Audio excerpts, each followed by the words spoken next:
If she was missing and I was a suspect, it would make Thanksgiving kind of weird. The canner cannot go in the bloopers. Cannot. Go ahead and save that one real quick. Are you sure I'm being recorded? Because, you know, it's what you thought last time. But you got me there. Zing! Hello, I'm Larry, and this is Carter's Country. Today I'm joined by Justin Carter, and you know what? Before we get started, Justin, is your mic on? We had already filmed this, but somebody's mic wasn't on, and we're having to redo it. So that's the only reason I was asking. I think that was yours, though. Mine's working. You know what? I don't think it's good to point fingers. Let's just look forward and keep going. But your mic is on? It is. Okay, and mine is definitely on. If the little bars bounce when I talk, that means the mic's on? All right, yeah, my mic's definitely on. All right, now we've got the technical difficulties out of the way. You know, I don't think it's news to anybody that since about March of 2020, things have been really weird in the world.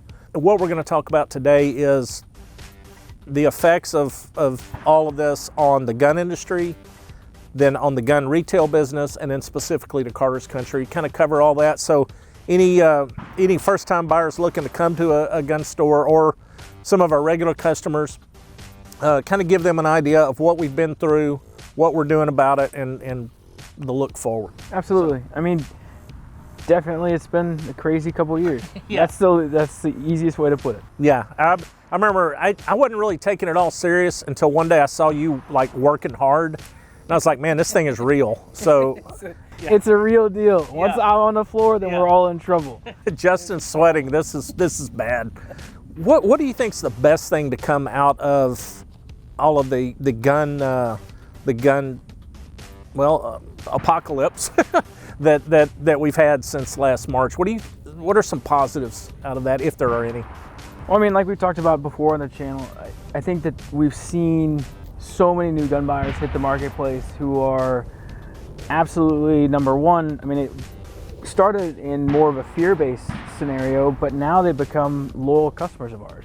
And they're now huge fans of the gun industry as a whole, the actual entertainment value of coming out and shooting in a sporting way, and learning a new thing. Yeah, I think that's a good point. Something you touched on at the first. The initial rush was fear-based. Absolutely. Which is not how anybody wants to sell their product. No. But now some of them that have become gun owners, they've come to the range, they've practiced a little bit. They realize that's actually kind of a fun way to spend a little time. It's a new, almost like a hobby for some people that maybe would have never thought that they would get to that point, whether it be target shooting, skeet, trap. In the beginning of we saw a lot of people buying guns based off of what was available in the store, which is a very scary position for us in the industry, which is, hey, they walk in, what do you have? And it was not much.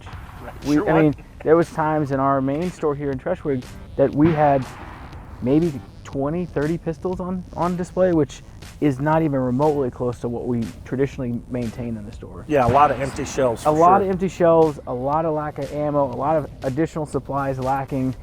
And we still are having a lot of people walk into the store every single day and ask the same question: where is everything? Right. So this is yet not seeing the end. I mean, we're still very much engaged with a lack of supply and a crazy amount of demand. We've never seen something of this scale. And so unpredictable in the way it came on us. And you know, the initial pain started when our shelves were empty. And then when you start realizing, okay, up the line, the distributors and the manufacturers are having the same problems. So it's not like we can make a couple phone calls and refill the shelves. That was the second part of this that we're like, okay, well. Oh yeah. Well, we lucked out because we had the ability to call some of our longtime friends in the industry. 60 years of business, still being run by the family. We're here every single day. We still called on a few favors to get product in, but that didn't fix the problem as a whole. That was a Band-Aid on an open wound. But it was at least it was an option that we had. Yes. That we were able to do, and I think we maximized that and got everything we could out of that from long-term relationships. So. Yeah. The flip side, what do you think's the worst thing that's come out of this? We're now running at full bore all the time. I mean, it's it's a new dynamic which has put mainly our staff on kind of a new level where they're having to understand what the new dynamic is of each of these. I mean, you know, when you talk about anywhere from 15 to 30 million new gun buyers come into the marketplace in less than 24 months, that's a new dynamic that any industry would not be able to handle correctly. If I was to say anything, it's not necessarily a bad thing. It's just getting our staff ramped up to make sure that each of our customers, when they walk in the store every single time, taken care of, right? Like we were talking about earlier a little bit, make sure they're comfortable in our stores. This is a place that is very, very different than all of our competitors set up, and it can be intimidating. I think, you know, when you've been in the business 60 years, you've been successful, you've been reliable, you've set the bar high for yourself as Carter's Country, and then all these changes come in that you hadn't planned for, you didn't anticipate, you don't really have much control over. Having to relearn the business at one of the busiest periods you've ever gone through while still keeping that bar high, that was a lot of stress behind that. And when you say ramp up, what that means for us as employees is work harder. Yeah, I mean, there was no solution, right? There was no extra. We couldn't find extra bodies to come in and just fill voids because those extra bodies don't know what they're doing, right? And we pride ourselves in allowing to have our staff really focuses on giving legitimate commentary or information on what they know, and if they don't know, then they hand that problem to somebody else in the store that can help. Right. And that's hard if you have a bunch of staff that don't know anything. Right, a bunch of new people and things like that. So it was a matter of having to do more, not necessarily with less, but the measure of work really went up, whereas you've got the same workforce trying to meet that measure, and there's only one way to do that, and that's roll your sleeves up and grind. Yeah, you know, and that's kind of what we did. And if I became one of the top salesmen here during the time period, then that says a lot about it. That's a problem. You said that, not me. So. That's a real problem. I did a lot of work. From a consumer standpoint, you know, a lot of what goes on behind the scenes, the consumer doesn't really care.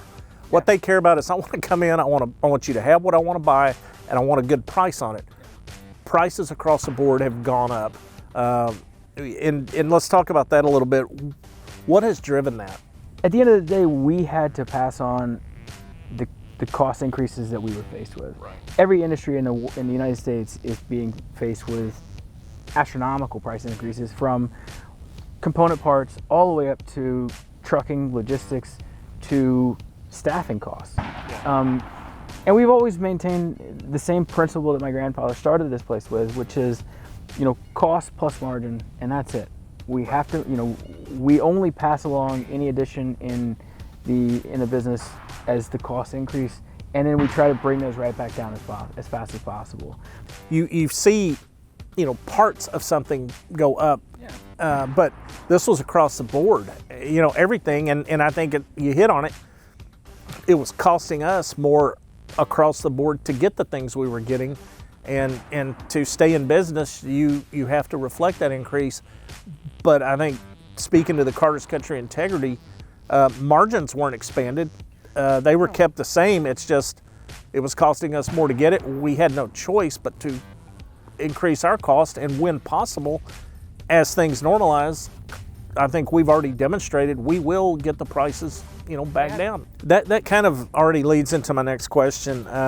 What has Carter's Country done to help out customers through all this? Other than obviously having me make these videos. What else? That's still yet to be seen. Well, I leave the mic off one time. Can we just drop it? So other than my great videos with full audio, what else has Carter's done? I mean, the main things that we really started to do as soon as we saw what was going to happen, right? We didn't, like everybody, we were caught off guard. Absolutely. I mean, this was not every industry. I mean, whether it was toilet paper or us, we're all in the same. That's a funny analogy, toilet paper. But in the context of this insanity, everyone knows what you're talking about there. That was the illuminating factor, that we knew that we were not in trouble, but that was kind of the illumination, like, oh, right. Now we have to worry. When that occurred, that was the first kind of, okay, let's see where we need to go. One of the first things we did was start to put limits and constraint supply to the actual in customer, right? And that always irritates a few customers. But once you realize what our goal is, it's not necessarily to prevent you from getting 5,000 rounds of, and I keep picking on 9mm ammo, but that's such a common. Right. But I'm not trying to prevent you from getting what you want. All I'm trying to do is allow the 5 people that come behind you that have a 9 to 5 job that can't get here till 6. I need them to get a box or two. At least a box. Yeah. At least a box. Yeah. Same goes for hunting ammo. I mean, we tried to. We're still in a constraint on ammo.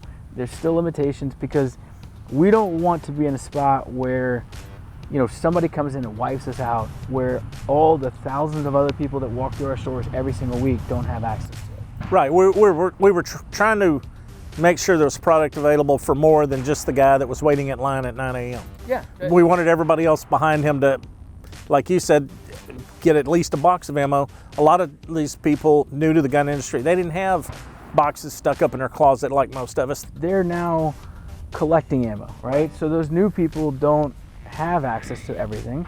Right? So if people know that they can come and get a box or 2 of ammo when they come in, that slows the process down. They're like, okay, I'll just come and see y'all 3 times a week. Whatever's there, I'll grab a little bit when I'm there. Right. That was, I think, the number one thing. Having our staff come in. I mean, we had a lot of dedicated employees come in through a hectic 18 months. We didn't close a day of it until I think the ice storm was the first day. The ice age, yeah. Whatever. We didn't have enough to deal with, so let's just go ahead and freeze Texas and see how that goes. I think for some of us, myself included, it was a great 4 days of vacation. Well, my pipe's busted, so I'm glad you had fun. My power didn't go out. Oh, that's wonderful. That's fantastic. I'm really happy for you. Thanks for inviting me over, as I was almost freezing to death. I didn't invite anybody over, so don't Oh, feel okay. bad. Okay. So one of the things that one really more specific example was ammo over the past couple years has been the most evident issue that we faced. One of our biggest problems at the crux of it was finding actual product. When nobody else in the country could find ammo, we had to make a decision as first and foremost a family, secondarily as a business, and third and finally, what's best for our customers. What do we want to do? There were certain things, especially in the world of ammo, that we had to bite off more than we really wanted to chew, and that meant higher costs for us. We still had to maintain our cost plus margin program that we've always wanted to, but we knew that if we didn't have the ammo on the shelves, the many thousands of people that walk through our stores every day, they wouldn't be able to get the ammo. To get anything. From anywhere. Right. It was a risky thing for us. The only thing we felt was best was buy the ammo, do our cost plus margin program, sell it, and then as soon as we could get back into a smaller position in better price ammo, bring in the cheaper ammo. There was a lot of people that watched the prices of our ammo fluctuate every single day. Yeah. And literally they would come in and we were, changing them every single day. Right. That was not a bait and switch operation that anybody would want to operate or deal with. It was just the reality of it was changing that volatility all across the board. Right. So, I think that we did the best we could for what we were up against. And honestly, if we couldn't find the ammo in our stores or you couldn't find something in our stores, it was because you couldn't find it anywhere. Right. It was some guy may have had a box or two here and there tucked away from 5 years ago, but true product supply chain, I think we were still ahead of the game on that. Yeah, I think the decision we had to make is, do we want to sell this ammo at a price point we're not really comfortable with, or do we have no ammo at all? Yeah. And I think most customers would have preferred, as much as we and them, both didn't like the price, liked at least having the option to pay whatever price we had to charge based on what we had to pay to get it. We didn't want to gouge this situation. I don't think we ever throughout it have done anything to use any sort of unfair leverage on our customers, on our distributors, or anyone. We've done business the same way as far as from an integrity standpoint, margin standpoints and all that. We we did Since that my grandfather to the started state. the place. I mean, like, I think that was one of the greatest lessons he always taught us was if you gouge your customer when they most need you, they'll remember it when they don't need you, right? It's pretty solid for I mean, any because business. they remember when you doubled your prices for no reason. We didn't do anything for no reason. Yeah. We were forced. Yeah. And I think we'll see, like we talked about earlier, the prices are going to keep coming down. Yeah. I mean, For us, some places may kind of just say, well, if they were paying this before, they'll pay it now. But that's not our approach to this, and customers will that see could that. be a nice Christmas bonus. Well, we do those? I didn't. Me. Oh, for you. Okay. Well, yeah, because since your power was on the whole time, I guess I got 4 days where I wasn't even running power, so my electric bill was really low. But for somebody like you, That that was your would be Christmas bonus. It was perfect. the frozen. Okay, that's well. Thank you. I can't thank you enough, especially with the camera going. But I'll thank you afterwards. You can rest assured. I'm gonna thank you afterwards. Thank you. You've covered a lot of things already that already address this next question. But what else would you want customers to kind of understand better about the things we navigated in the past year and a half? Is there anything you haven't touched on yet that you? One of the key things that I think anybody new to the game needs to understand is that this industry is very, very highly regulated. We deal with the ATF, we deal with local, state government, as well as just in general a very different product than what you could find on Amazon.com. So we move as fast as we can, but some days we do have delays and we still have to work under federal guidelines. So when you do buy something online, yeah, it does take 5 to 10 business days. We're still up against the same shortages that every industry is up against. Right. So, bear with us as we see that transition through. Also, too, our sales associates are, I feel, most days, some of the greatest assets we have. Our staff is... Thank you. I try. You're on that some days. But in general, our staff is pretty good about being as open and honest with you as possible. And in a retail environment, sometimes honesty is not the easiest thing to do, right? Because honesty has a threshold. There's a timeline, and we're no longer living in a timeline-based program. Yeah. Guns that we could order 4 years ago and have here tomorrow, they're no longer there. Right. And we have the relationships in the industry that could easily make that happen. But if we can't get it, it's just not there. Right. So that's something pretty substantial to navigate, and that's when you order a gun online, it's not like you're getting a package of T-shirts from Amazon. We've got the regulations to deal with. Now you add the challenge of availability, finding distributors that have it. How far behind are they on shipping on things they already have in their warehouse? But how far behind are they? I mean, there's just so much that we have to weave our way through, and we have to rely on our customers to hopefully understand that we really are doing our best, and any delays they experience are not of our own creation. Yeah, well, I mean, there's no retailer in the world that doesn't want to put more product in their customers' hands. Right. That's the name of the whole game, right? We have to sell this. Yeah. So if you're not selling it, then you're not making a good business decision. So we want it to be just as successful in the future as possible. You mentioned honesty there, and I want to be honest with you. We're filming outside here. For about the past 5 minutes, I've had a bug crawling on the back of my neck under my collar, and it's driving me crazy. But being the kind of employee I am, I'm just soldiering through this. I don't even know what kind of bug it is. Could be a black widow for all I know. But I want to deliver the best video possible for Justin and the Carter family. So there's my honesty for the day. It's unbelievable. I'm happy you shared that with me. Yeah. Hi. One last question. I didn't write this one. Why do you think Larry still has a job? I question that Is that most your days. handwriting? Yep, that's the one. Yeah, I question that every day. Mr. I never lose power. Now you don't even want me to have a job. That's You'll be fine. I think so. We I talked mean, about your retirement not too long ago. Well, you know. You've got a good one with somebody else, not us. Well, until you find somebody else that'll go on their days off to mow your dad's yard and wash his truck, I think I'm safe. He's told me that. True. He brings me out a glass of tap water about halfway through. Really, he's such a nice guy. And he's told me, as long as you're willing to do this, you've got a job. You've got a place in our heart. That's right. Well, yeah. I don't know if... Contrary to what you believe, we still love you later. Yeah. Aw. Yeah. Don't stress. Well, I hope that somehow through all of this you've learned something, and I hope that you understand and we've gotten across how much our customers really do mean to us in all seriousness. And thanks for watching.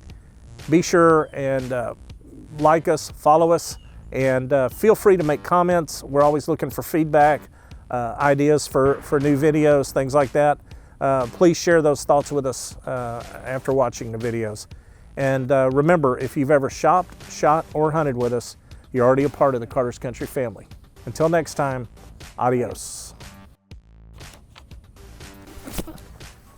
That son of a bitch landed about halfway through this, and just I was like, okay, I hope it.